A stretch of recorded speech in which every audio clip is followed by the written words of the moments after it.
गोलियों से नहीं डरता, वो रब्बे कायनात से डरता है, वो अल्लाह से डरता है, तुम्हारी ताकत से नहीं डरता। बल्कि मैं ये कह रहा हूं कि जुनैद और नसीर जिंदा है और जिंदा रहेंगे। वो शहीद है और शहीद कभी नहीं मरता इंशाअल्लाह। कि आपको टारगेट बनाया जाता है, आपके बच्चों को मारा जाता है, बच्चों को उठाया जाता है। अरे कोई अगर भैंस लेकर आ रहा है तो उसको रोक कर मारा और पीटा जाता है। आज देश में बीजेपी की सरकार है, राजस्थान में गहलोत की सरकार है। हम उनसे इस बात का डिमांड और मुतालबा करते हैं कि ऐसे ताकतों पर कंट्रोल लगाया जाए, कानून को इस्तेमाल करिए। इन तमाम लोगों को जो गरीबों पर, मजलूमों पर जुल्म कर रहे हैं, पकड़िए। इनकी जगह जेल में है, जेल में डाल कर रखिए इन जालिमों को। इनको सजा दिलवाइए संविधान के तहत। जब ये जेल में जाकर बैठेंगे तब इनको मालूम होगा जिन्होंने जुनैद और नसीर को मारा ये गोडसे की नाजायज औलाद है। ये नाजायज औलाद है गोडसे की। जिन्होंने वासिफ को मारा वो गोडसे की औलाद ने मारा। जिन्होंने कासिम पर गोलियां चलाई वो गोडसे की नाजायज औलाद ने कासिम पर गोलियां चलाई। ये वही लोग हैं जो गोलियों से हमको डराना चाहते हैं। अरे याद रखो, तुम्हारी गोलियां खत्म हो जाएगी मगर जिसकी जबान से ला इलाहा इल्लल्लाह व अशहदु अन्ना मुहम्मद रसूलुल्लाह निकलता है। अगर आज जुनैद और नसीर को मारा गया, क्या इस मेवात की सरजमीन पर क्या आप मुत्तफिक नहीं है? तो कौन के गांव को लाया गया? मैं पूछना चाहता हूं राजस्थान की सरकार से।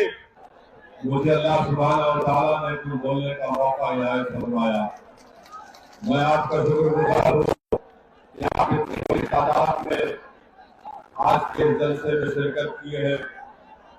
आप जानते हैं कि राजस्थान में मजलिस इत्तेहादुल मुस्लिमीन ने अपने सियासी सफर का आगाज किया है और आप ये भी जानते हैं कि हमने इस बात का ऐलान किया है कि आने वाले राजस्थान के विधानसभा के चुनाव में मजलिस इत्तेहादुल मुस्लिमीन अपने उम्मीदवारों को इलेक्शन में इंतखाबात में लड़ाएगी। मैं आपको ये बताने आया हूँ कि मैं आपसे अपील भी करने आया हूँ कि आप मजलिस का साथ दीजिए, आप मजलिस को मजबूत करिए। मैं मेवात की सरजमीन पर बसने वाले हमारे मयूर बुजुर्गों से भी अपील कर रहा हूँ कि आप हमारी सरपरस्ती करिए। नौजवानों से अपील कर रहा हूँ कि आप हमारा साथ दीजिए ताकि आप और हम मिलकर आपके ख्वाबों को पूरा कर सकेंगे। जो नाइंसाफी हमसे हो रही है हम उस नाइंसाफी का खात्मा करेंगे। मैं आपको बताने आया हूं मेरे अजीज दोस्तों और बुजुर्गों, भारत की राजनीति की हकीकत ये है कि जिस समाज के पास उसका नेता होगा उसी की आवाज को सुना जाएगा। जिस समाज के पास उसका नेता होगा उससे इंसाफ किया जाएगा। जिस समाज के पास सियासी ताकत होगी उसी की नाइंसाफी और तकालीफ को दूर किया जाएगा। जिस समाज के पास ना उसका नेता होगा ना उसकी सियासी ताकत होगी तो ना उसके आंसुओं की कोई कदर, ना उसके लाशों की कोई नजर से देखेगा। तो याद रखिए, अगर आप ये चाहते हैं कि आपको एक मान और सम्मान मिले, अगर आप ये चाहते हैं कि मेवात की सरजमीन जो मेरा मानना यह है एक तरीके से इसको पीछे रखा गया, मेवात की सरजमीन जहां पर तालीम का इंतजाम नहीं, जहां पर बच्चों के स्कूल में पढ़ने का कोई इंतजाम नहीं, जहां पर बच्चियों को आला तालीम हासिल करने के लिए कॉलेज का इंतजाम नहीं। मेरे अजीज दोस्तों, मेरी सरदार माँ और बहनों, आप मेरी इस बात को जहन नशीन कर लीजिए। ये तमाम चीजें उसी वक्त हासिल होंगी जब आप अपनी एक सियासी ताकत को बनाएंगे, जब आप अपने वोटों से अपने नुमाइंदे को कामयाब करेंगे। वर्षों से आपने सिर्फ किसी को वोट देते आए हैं मगर आपने अपने आप को कभी वोट नहीं दिया। मैं आज असदुद्दीन ओवैसी आपके दरमियान में खड़े होकर ये आपसे अपील कर रहा हूं कि आप मजलिस को जब वोट देंगे तो ये समझ कर वोट कीजिए कि मैंने 50 साल सबको वोट किया मगर उन्होंने मेरा कोई काम नहीं किया। अगर आज एक मर्तबा आप मजलिस का साथ देंगे तो मैं आपको गारंटी से कह रहा हूं, वादा कर रहा हूं कि आपसे समाजी इंसाफ होगा और हम उन तमाम चीजों को हासिल करेंगे जो दूसरे तमाम तबकों को दी जाती है। राजस्थान की सियासत में आप देखते हैं कि सेकुलरिज्म के नाम पर वोट तो लिया जाता है मगर इख्तियार मिलने के बाद आपकी तालीम और आपके रोजगार और आपकी तरक्की और डेवलपमेंट विकास का कोई काम नहीं किया जाता। आज आप देखते हैं कि आज से थोड़े दिन पहले राजस्थान के बजट का ऐलान हुआ, बजट को पेश किया गया। मेरी इज्जतदार मां और बहनों, यही लड़ाई हमारी है कि हम सिर्फ जज्बाती तकारीर करके नहीं चले जाते हैं बल्कि हम हुकूमत से ये सवाल भी करते हैं कि आपने जो ऐलानात किए उसको आपने कहां तक पूरा किया। मेरी इज्जतदार मां और बहनों, मेरे बुजुर्गों, यही बात मैं आपको बताने आया हूं कि आपको और हमको मिलकर राजस्थान की सियासत में एक नए दौर का आगाज करना है। लोग आपके दरमियान में आकर कहेंगे कि असदुद्दीन ओवैसी भड़काऊ भाषण देता है, असदुद्दीन ओवैसी तनाव पैदा करता है, असदुद्दीन ओवैसी से फिरका परस्ती बढ़ती है। तो ना मैं फिरका परस्ती ऐसे चीजों को मानता हूं। मेरे भाषण से, मेरी सोच में किसी भी समुदाय के खिलाफ ना मैं कभी था ना कभी रहूंगा इंशाअल्लाह ताला। मेरी लड़ाई यह है कि भारत के संविधान में राइट टू इक्वालिटी एक फंडामेंटल राइट है। अगर सबको वह हुकूक मिल सकते हैं तो फिर राजस्थान के मुसलमानों को, राजस्थान के दलितों को और राजस्थान के आदिवासियों को क्यों नहीं दिया जाता। यही हमारी लड़ाई है।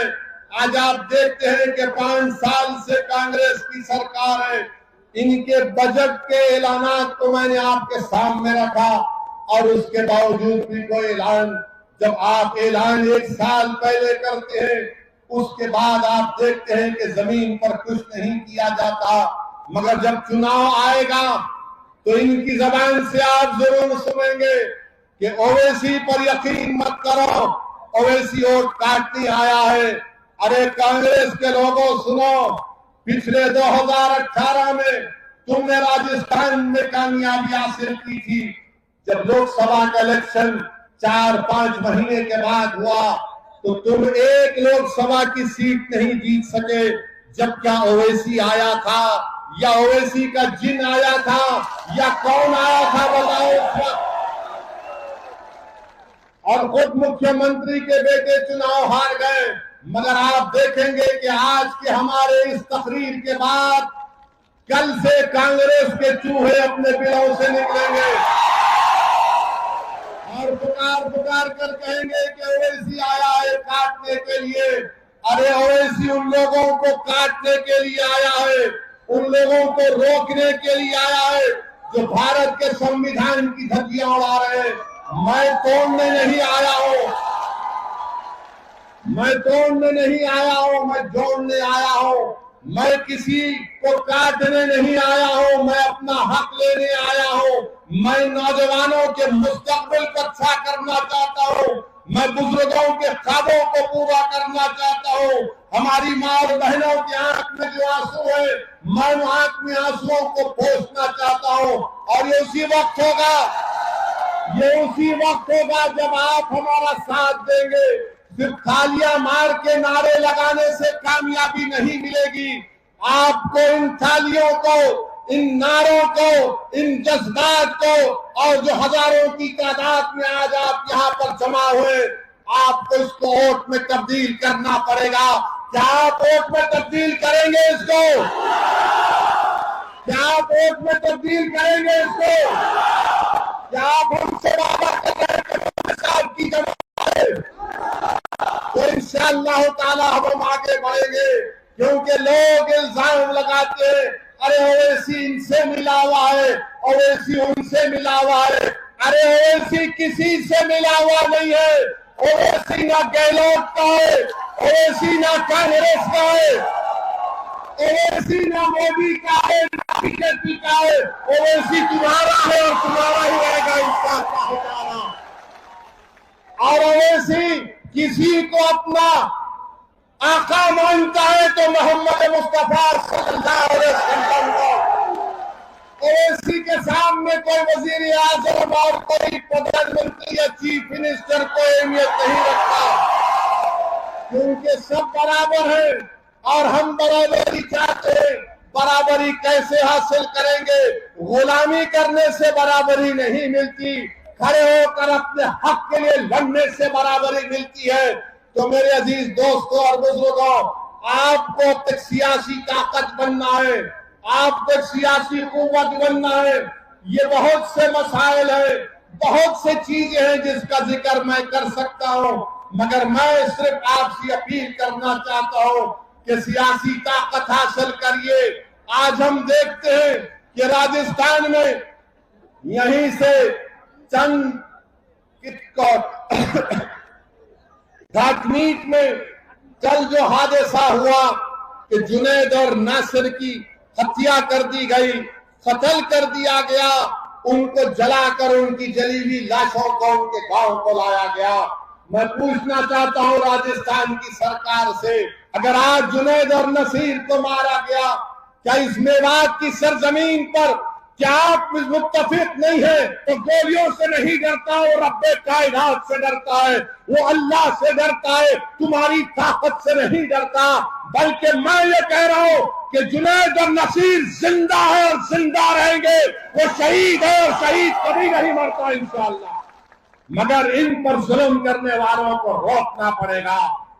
आज भारत में अगर किसी के खून की अहमियत नहीं है तो मुसलमान की खून की अहमियत नहीं है, दलित के खून की अहमियत नहीं है, आदिवासियों के खून की अहमियत नहीं है।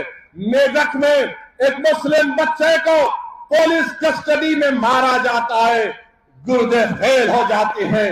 बताओ ये कब तक जुल्म तुम्हारा चलेगा? इख्तिदार के नशे में रहे, कभी जुनैद और नसीर को, तो कभी पीलू खान को, तो कभी अखलाक को, तो कभी रगबर को, तो कभी जुनैद को, तो कभी नसीर को। आखिर ये जुल्म खत्म करने की जिम्मेदारी उन लोगों पर है जो हमारे ओटों की भीख पर सत्ता में बैठते हैं, हमारे ओटों की भीख पर सत्ता में बैठते हैं, मगर आज इनकी जबानें खामोश हैं, जबानें इनकी नहीं खुलती है। मेरे अजीज दोस्तों और बुजुर्गों, मेरी आपसे एक ही अपील है कि मेरी इन बातों पर गौर करिए, सियासी ताकत बनिए। अल्लाह मुझे जब तक जिंदा रखेगा, मैं और मेरे तमाम साथी अपना काम करते रहेंगे। ये आपके ऊपर मुनस्सिर है, मैं आप पर छोड़ रहा हूं कि आप हमारा साथ देंगे या नहीं देंगे। जमहूरियत है, जमहूरियत है, आप जिसको चाहे वोट दे या ना दे, मगर याद रखो, अगर आप अपने वोट की अहमियत चाहते हैं, अगर आप अपने बच्चों की तालीम चाहते हैं, अगर आप अपनी बच्चियों की तालीम चाहते हैं, अगर आप मान सम्मान चाहते हैं, तो आपको हिस्सेदारी की लड़ाई में लड़ना पड़ेगा। अगर कोई आकर आपसे पूछेगा कि क्या ओवैसी वोट काटने आया है, तो उसको पूछना कि काटने नहीं आया, वो जोड़ने आया है। आप बताओ कि भारत की पार्लियामेंट में बीजेपी के 300 एमपी जीत जाते हैं। बताओ कांग्रेस के लोगों, कितने सीट पर तुम्हारा और बीजेपी का मुकाबला हुआ? राजस्थान की हर लोकसभा की सीट पर बीजेपी जीत गई। मैं जिम्मेदार कैसे हो सकता हूं? इनके जो राहुल गांधी है, जो पूरा भारत जोड़ो के नाम पर निकले थे, पूरे देश में निकले, खुद अपने पूर्वजों की पार्लियामेंट की सीट अमेठी से हार गए। क्या वहां पर ओवैसी गया था? नहीं गया था, फिर भी हार गए। और कहां से जीते? उस पार्लियामेंट की कॉन्स्टिट्यूंसी से जीते जहां पर 30% मुसलमान थे। जहां पर मुसलमान थे जीत गए और वहां पर हार गए अमेठी से। मगर कांग्रेस के लोग याद रखिए, चाहे बीजेपी हो या कांग्रेस हो या कोई पार्टी हो, ये हरगिज नहीं चाहेंगे कि भारत में मुसलमानों के सियासी लीडरशिप बने। वो मुसलमानों को कमजोर रखना चाहते हैं, वो मुसलमानों को अपने ताबे रखना चाहते हैं, वो मुसलमानों को गुलाम बनाकर रखना चाहते हैं, मुसलमानों को डरा कर रखना चाहते हैं। मैं आपसे कह रहा हूं कि आपको डरने की जरूरत नहीं है।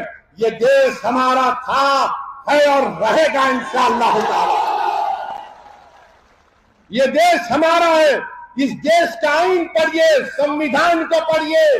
अरे जब सबको हक मिल सकता है, इज्जत मिल सकती है, तो भारत का मुसलमान क्यों पीछे हो जाता है? मैं आज तक ये चैलेंज कर रहा हूं, बताओ भारत के मुसलमान में, राजस्थान के मुसलमानों में कितने पढ़े लिखे लोग हैं? कितने स्कूल के बाहर सबसे ज्यादा दलितों के बाद अगर कोई है तो मुसलमान है। इसका जिम्मेदार कौन है? बेरोजगारी हमारे बच्चों का मुकद्दर बनता जा रहा है। मेरे अजीज दोस्तों, नौजवानों, बुजुर्गों, आपसे अपील कर रहे हैं कि आप मुत्तहिद हो जाइए, मजलिस का साथ दीजिए।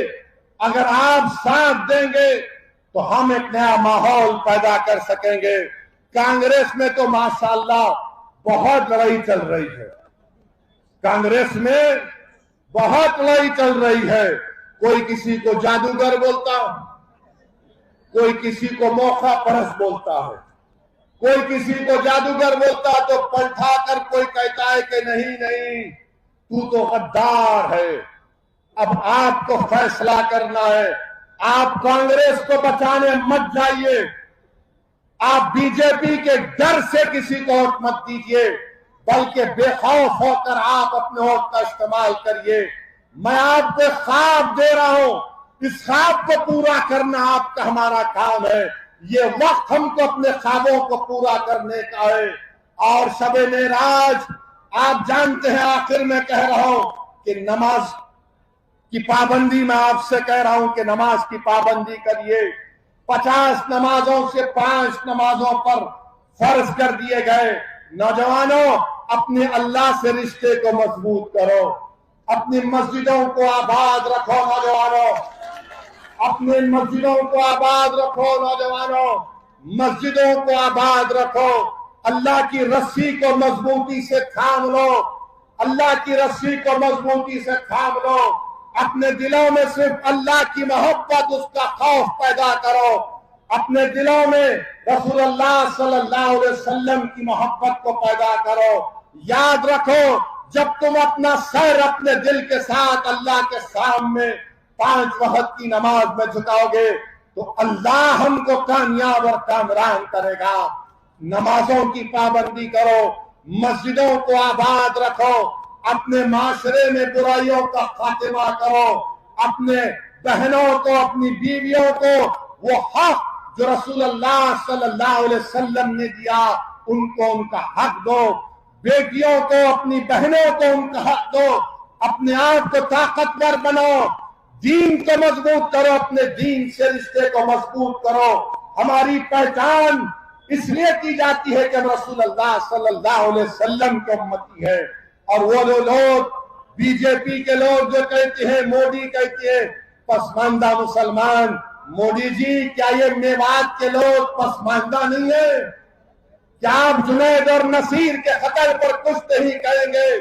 मगर मेरे अजीज दोस्तों और बुजुर्गों, मेरी आप तमाम से हाथ जोड़ के अपील है कि हमारे सियासी सफर में आप साथ दीजिए, हमारी मदद करिए, ताउन करिए। और अगर आप साथ देंगे तो इंशाअल्लाह ताला हम राजस्थान में एक नया सियासी इनकलाब बर्पा करेंगे।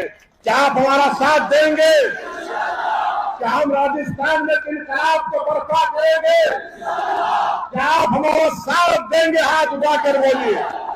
तो लगाइए मेरे साथ नारा, नारे तकबीर, नारे तकबीर, नारे तकबीर। जुनैद और नसीर शहीद है, शहीद है। जुनैद और नसीर शहीद है, शहीद है। अस्सलाम वालेकुम व रहमतुल्लाहि व बरकातहू।